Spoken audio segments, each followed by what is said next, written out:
Welcome to my presentation on Ensemble's Moving with Transfer Maps. My name is Max Ramgraber, and this is joint work done in collaboration with my co-authors Ricardo Baptista, Dennis McLaughlin, and Yusuf Masuk, all from various departments at MIT. I originally gave this talk at SIAM UQ 2022 in Atlanta, but due to technical difficulties, the talk was not recorded. I'm hence re-recording it afterward. So perhaps a good place to start is with a definition of what smoothers are.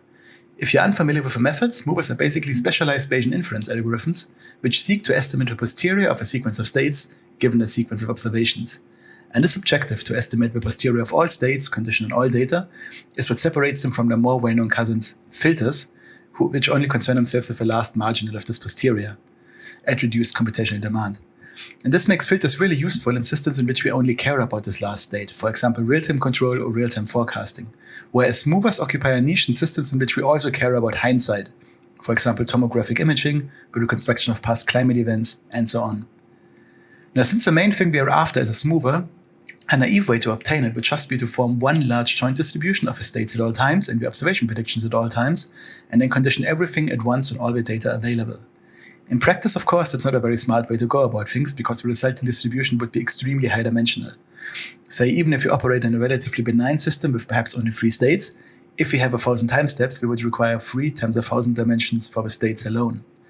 And in ensemble-based methods, we would like to avoid operating in such high-dimensional spaces naively. So instead, smoothers don't do this either. Similarly to filters, smoothers tend to operate sequentially. The 2 common assumptions you might come across are that the forecast only depends on the states before, and the observation model only depends on the states of the same time step. In combination with a state prior, this then unfolds this joint distribution along a hidden Markov model, which has substantial amounts of conditional independence for us to exploit. How smoothers then operate is that starting from a state prior, they sample observation predictions, form a joint distribution between them, and then condition this joint distribution on the first set of observations in the sequence. This updates the states and forms the basis for our forecast to the next time step, where we sample new observation predictions, once more form a joint distribution, condition it again on all the data in the next time step. We then repeat this recursion until we have reached the end of a time series. Now, a problem you might already notice is that as we keep increasing the time series, the distribution we must condition grows by 1 set of states-based dimensions at every time step, increasing computational demand. Now, there are some ways around this. Fixed lag formulations for smoothers, for example, only extend the update to the past few states, truncating this increasing computational demand. In this study, however, we will consider the standard generic form of sequential smoothing, in which we want to condition the joint distribution of all states so far and the latest observation predictions on the next set of data points in the sequence. Now, of course, outside of a few special cases, we will never be able to implement this in closed form. And so generically, we usually require some ensemble-based method to make it happen. And in smoothing literature, 2 prevailing methods to do so exist at the moment. The first one is based on linear Gaussian updates and exploited, for example, by the Ensemble Kalman smoother or the Ensemble Kalman filter, in which a prior ensemble is directly transformed into a posterior ensemble. The advantage of this method is that it's really sample efficient. It has been shown to work successfully even in systems where we have fewer samples than we have dimensions. But the drawback is that this method is fundamentally linear, which means that it's only exact if all distributions involved are Gaussian, and if they are not, it will only constitute an approximation. Alternatively, we might choose an update strategy based on importance sampling, which is, for example, done by particle filters or particle smoothers, which do not transform the prior ensemble, but instead change the retrieval weights.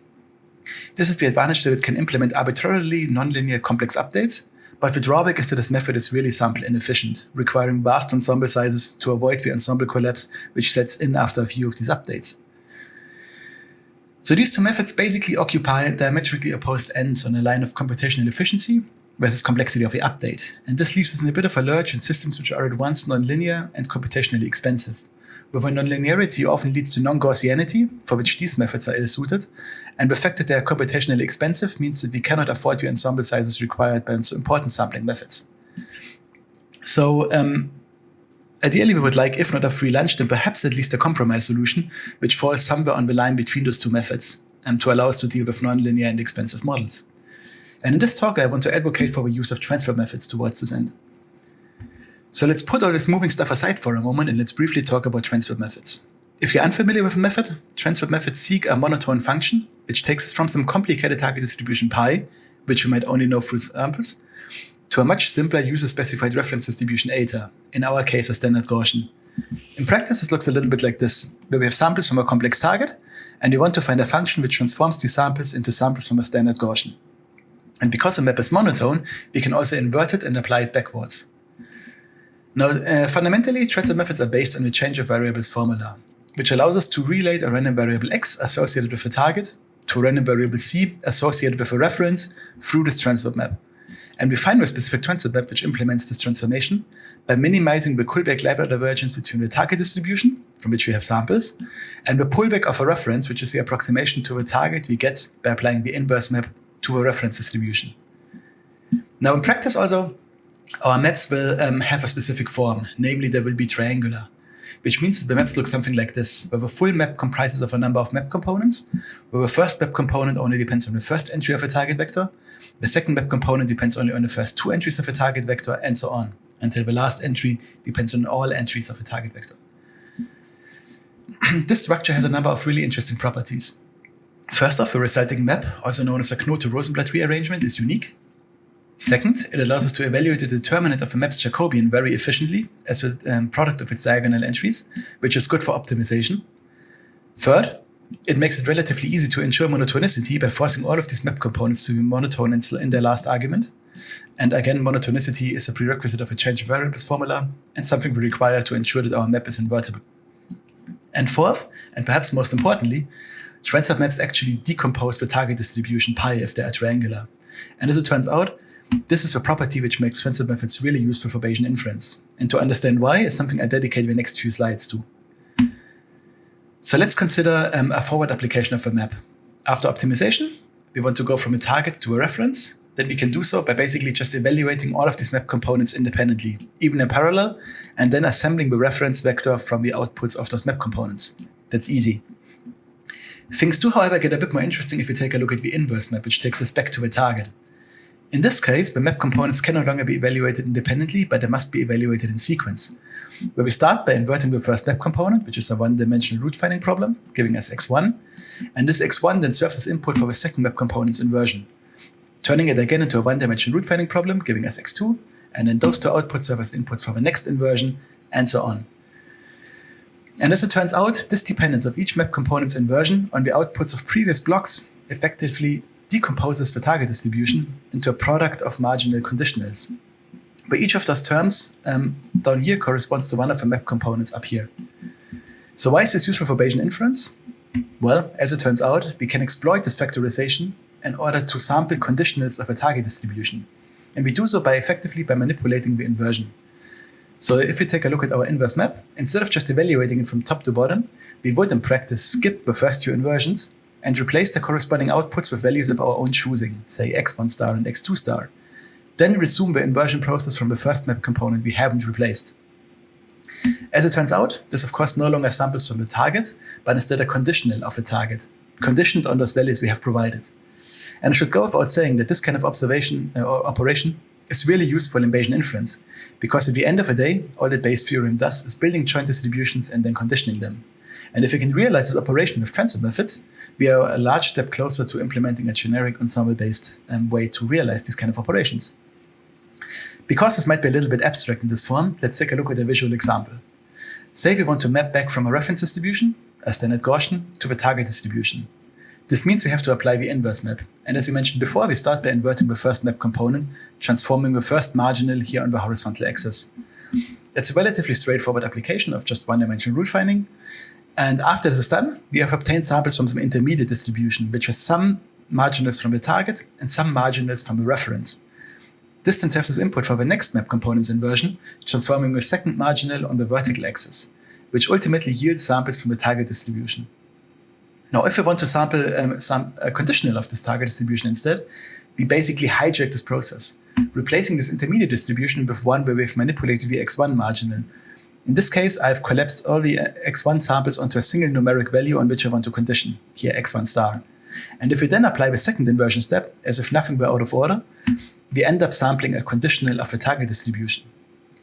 And to recall why this is interesting, in smoothing, we recall that we want to condition the joint distribution of the states at all times and the latest observation predictions on specific observations we have collected, which is exactly this operation over here, just in higher dimensions. Now, transfer methods also have a number of other really useful properties that we might wish to exploit. First of all, transfer methods allow us to realize conditional independence. This looks a little bit like this. So if we consider our triangular transfer map, we recall that each of these map components corresponds to one of the terms in the factorization. Well, then in many cases, we might also have conditional independence properties, which would allow us to drop some conditional dependencies of those terms. And transfer maps allow us to realize this effect by just dropping the corresponding argument dependencies from the map components. This is nice for two reasons. First off, exploiting conditional independence by construction basically allows us to enforce this by construction, and anything we can enforce this way is something we don't have to pry out of the samples, making our inference algorithm a little bit more reliable and robust. The second advantage is that these kind of conditional independence properties allow us to sparsify the transfer map, rendering those map components numerically simpler and easier to evaluate, theoretically allowing transfer methods to scale to really high-dimensional applications. A second thing to watch out for is that if you want to extract conditional samples, they require samples from a reference distribution. Now, in practice, we could just draw this from a standard Gaussian distribution, which is cheap to do. But as it turns out, it's often better to use reference samples which you obtain from a forward application of a map. This then yields something we call a composite map, in which the reference samples required for the inversion are obtained from, as I mentioned, a forward application of a map. So why is this better? Well, as it turns out, applying the map once forward and once backward cancels some of its approximation errors. As an example, if you have samples from a bad map approximation to a target, in this case the target is a trimodal Gaussian mixture, and our map approximation is obtained through linear transfer maps, which is just a Gaussian approximation to the target, which in this case is really poor. If we want to sample conditionals of this, and we use reference samples from a standard Gaussian, then we will only obtain conditional samples from a map approximation, which in this case is very poor. However, if we use a composite map, we retain some of the features that the map failed to capture, often yielding better conditionals than we would otherwise obtain. Now, in practice, of course, we hope that our map component will never be as bad as over here. And if a map approximation is sufficiently good, then it doesn't really make a difference what kind of approach you choose. But to be on the safe side, composite maps are generally a better idea. So back to smoothing. This is the operation we want to implement to condition this joint distribution on a new set of observations. And if we want to use this conditioning trick, we recall that the dimensions we want to condition on must occupy the uppermost entries of a transfer map, because these will be the entries we skip during the inversion process. But this still leaves us with a lot of freedom on how we arrange the remaining state blocks for state from x1 to xt. And as it turns out, depending on which ordering we choose, we actually retrieve different existing smoothing algorithms. For example, consider the following transfer map in which we just have arranged the states ascending in time and we have not exploited any kind of conditional independence. If we now consider a special case in which all of those map components are linear, and we use this composite map approach we just introduced, then we can optimize the map in closed form and expand this composite map into a different expression, which looks a little bit like this, and you might recognize as the Ensemble Kalman smoother. If we choose the exact opposite ordering of states, in which we order the states backwards in time, and we exploit as much conditional independence as we can, and then consider this linear special case I've just introduced, we retrieve a different kind of Kalman-type smoother known as the Ensemble Rauchtung-Striebel smoother, which starts with an Ensemble Kalman filtering update in the second web component here, and then propagates this update backwards along the graph over sequences of overlapping state spaces in this lower update over here. So this finding is already really interesting. It basically shows that by adopting a unifying perspective of a generic transport smoother, we can derive existing Kalman-type smoothers as linear special cases.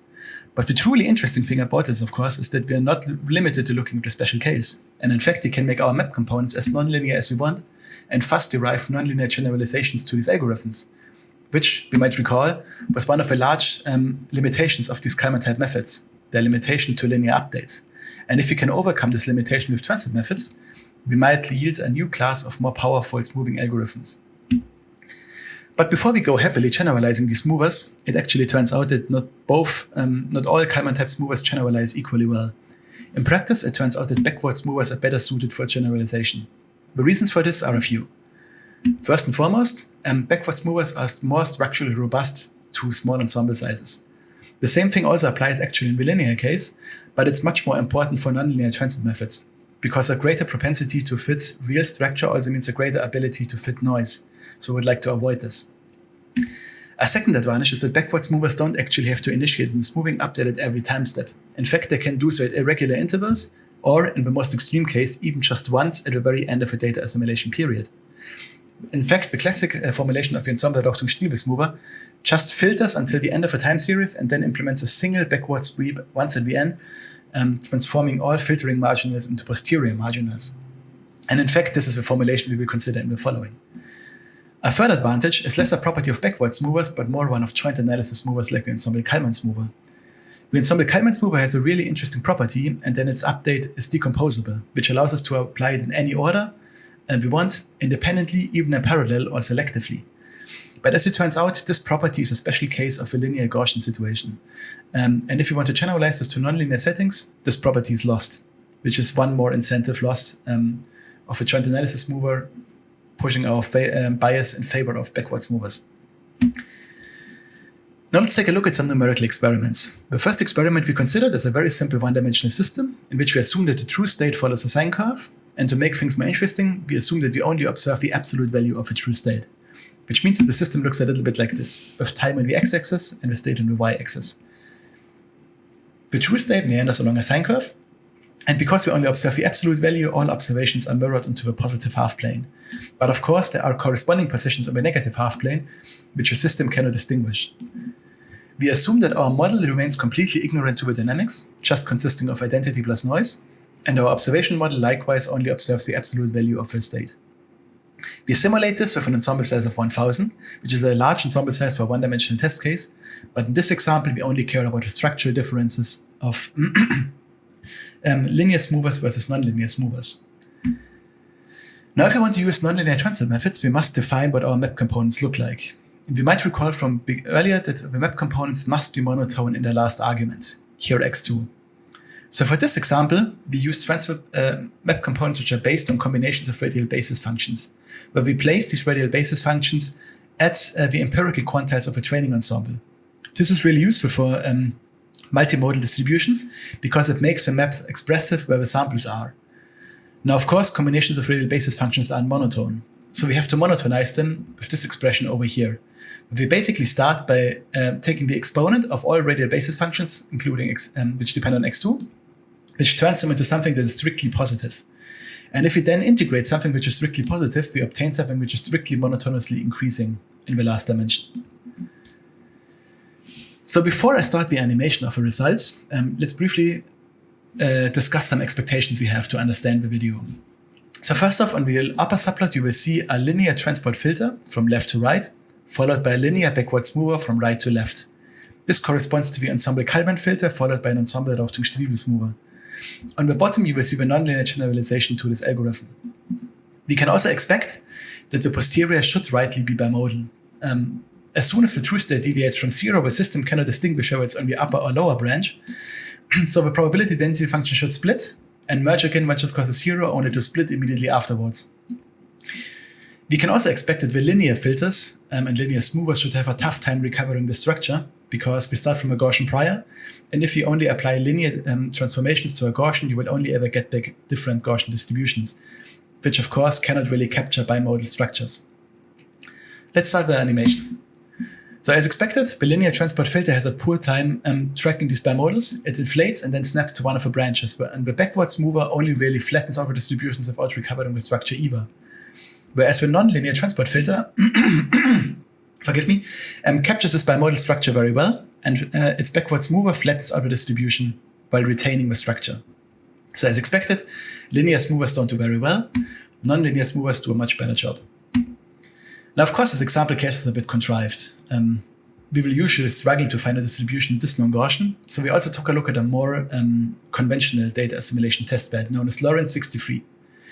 If you're unfamiliar with the model, Lorentz 63 is basically a chaotic three-dimensional system whose attractor looks something like this over here, the famous Lorentz butterfly. For our examples, we assume that we observe all states, and for our transfer methods, we use at once L2 regularization for optimization, which should prevent our nonlinear transit maps from overfitting, and we use inflation, which is a common trick that's used in ensemble filtering to improve their performance in small ensemble size regimes. Now, of course, since we once again use nonlinear transit methods, we have to define what our map components look like. And for this example, we use a different way to enforce the monotonicity in the last argument. Specifically, we use constraint optimization towards this end. where our map components once more comprise of a non-monotone part, which does not depend on the last argument, and a monotone part, which does. In this example, the non-monotone part is a combination of polynomial basis functions up to a certain order, and the monotone part only depends linearly on the last argument, where we constrain the optimization of the last coefficient to be positive, hence ensuring that this map component is monotonously increasing in the last dimension. These are the results we observe. On the x-axis you see ensemble size, on the y-axis you see the root mean square error between the ensemble mean and the true state. Colors denote the order of the transfer methods used. Blue means an order 1 filter, an order 1 smoother, corresponding to the ensemble Kalman filter and the ensemble Rauchtung-Striebel smoother, and green, yellow, and red show nonlinear generalizations to these algorithms with polynomial terms up to order 2, 3, or 5. The first thing we observe is that generally smoothers are better than filters. That's not to be expected. And we also see that actually offering more nonlinearity seems to improve root mean square error and smoothing and filtering performance alike. A second thing we might observe is that actually requires sufficient ensemble size to really capitalize on this nonlinearity. For small to medium ensemble sizes, for example, the filters cannot really capitalize on higher degrees of nonlinearity, and the same applies for the smoothers. For very small ensemble sizes even, adding nonlinearity to a smoother might even be detrimental, as the bias variance trade-off becomes unfavorable. So this already brings us to a summary. In this talk, we looked at sequential smoothing, where we implemented a sequential smoothing update using transfer methods. We found that Kalman-type smoothers, like the ensemble Kalman smoother and the ensemble Rauchtung-Striebel smoother, turn out to be linear special cases of this generic transport smoother. And as it turns out, they don't generalize equally well. We then tested their performance for nonlinear and non-Gaussian settings, and we found that they perform superior to the Kalman-type smoothers that we usually use. And this brings me to the end of my talk. Thank you for your attention. If you have any questions, please don't hesitate to send me a mail. And thank you for listening.